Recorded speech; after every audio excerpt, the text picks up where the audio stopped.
Hey, so I wanted to talk about what happens when you're working on an area of your life using these mental Neville Goddard type techniques to change an area where you have been experiencing failure or experiencing lack, or you don't have any confidence that you'll ever be successful in, or that you feel is the most important thing, that kind of thing. Because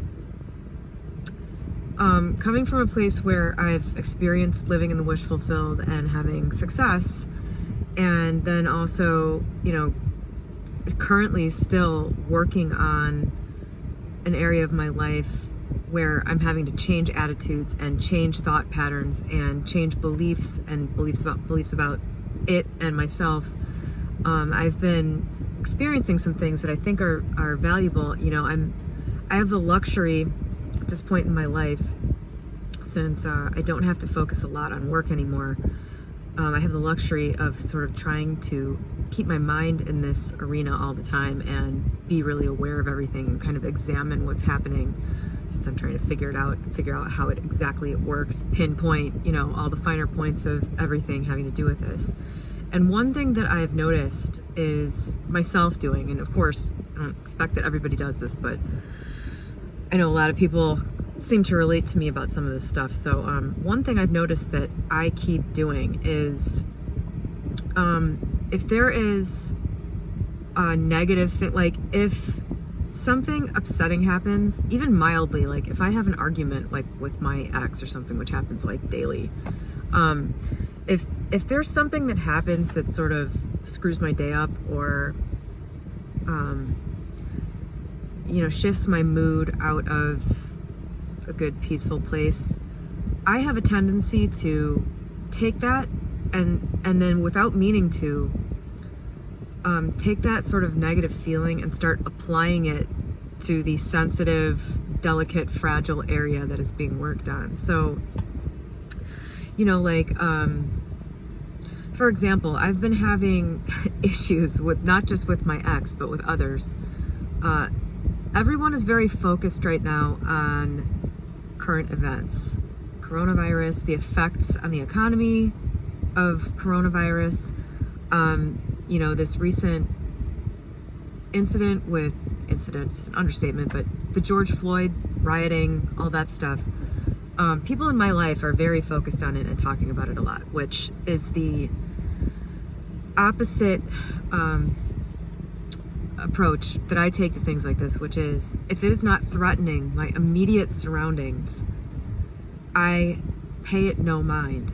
I put it out of my mind. I don't give it any attention, because this is how a pendulum forms. It's reality transurfing. Talks about these energetic things that happen when lots and lots of people are focusing their attention on something. They can like take on a life of their own, and the people that are feeding their energy to the pendulum start behaving in a predictable groupthink kind of way, and bad things happen. So this was a natural sort of reality transurfing explained this to me, but it's always made sense to me to withdraw from those types of things, withdraw your energy from those. And so I've been finding it challenging to do that, because the people that I'm in contact with the most keep talking about it and keep bringing it up in a very negative way, predicting, just predicting doomsday type scenarios. And some people even seem to be delighting in directing this at me personally. Like, I'm going to personally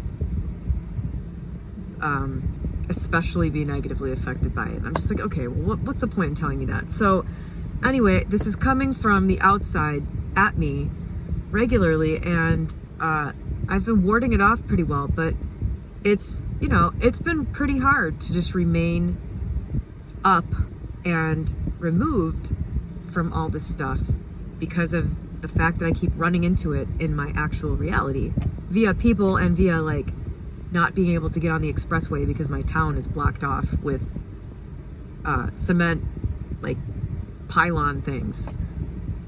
And so what I've noticed is that rather than and this isn't conscious, obviously, rather than the negativity surrounding these things, staying in the sphere of these things, they've been kind of seeping in and getting applied to other things then. So because there's this negative thing in my environment, I have this natural tendency to allow it to kind of go into the other areas of my life that aren't perfect, and start having really negative thoughts about those things. Like I'm trying to do some work on my body. Like I'm trying to do a very specific thing right now with weights and building muscle and stuff, while doing a pretty serious cut, which involves a lot of fasting and eating protein and not much else.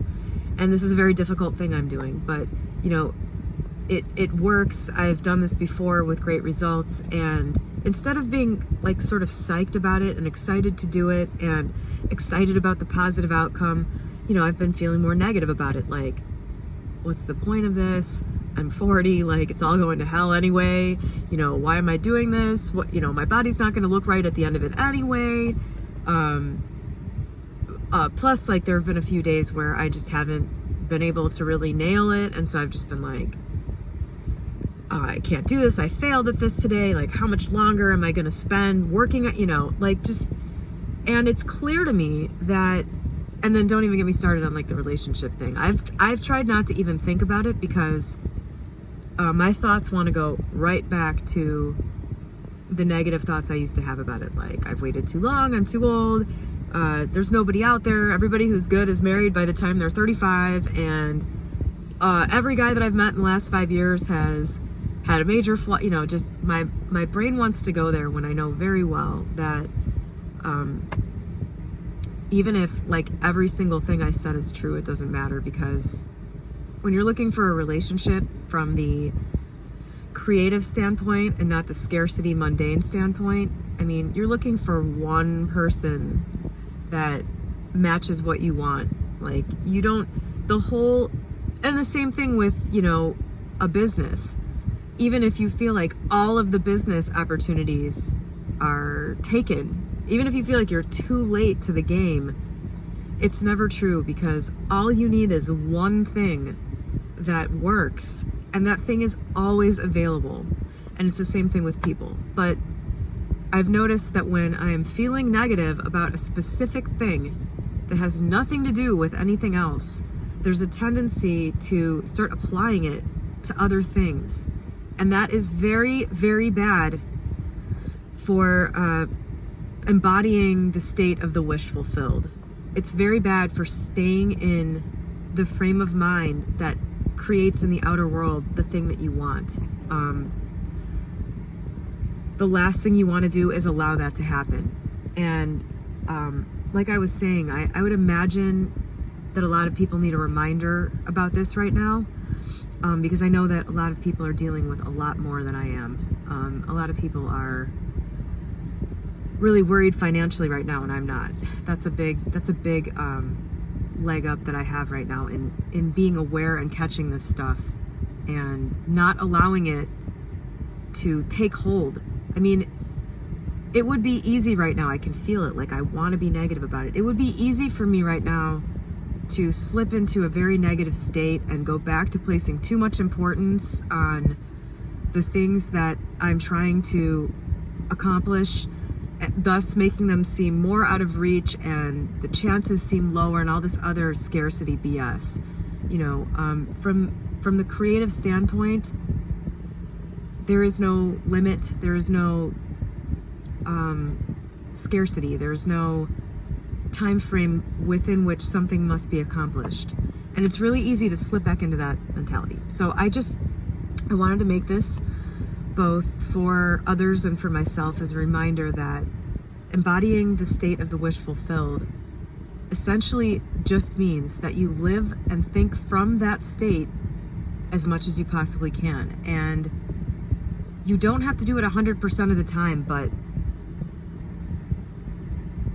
the more that you think of it in terms of 80-20. if you spend 80% of your time in the state of the wish fulfilled, you're going to the other 20% of the time that you screw up is not going to stop you from getting there. And on the flip side, 20% of the things that you're doing to stay in the wish fulfilled are going to make up 80% of you being there.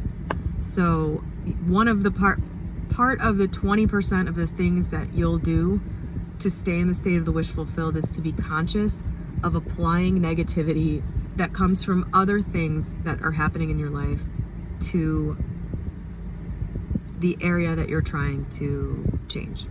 So I hope that made sense, and have a great day.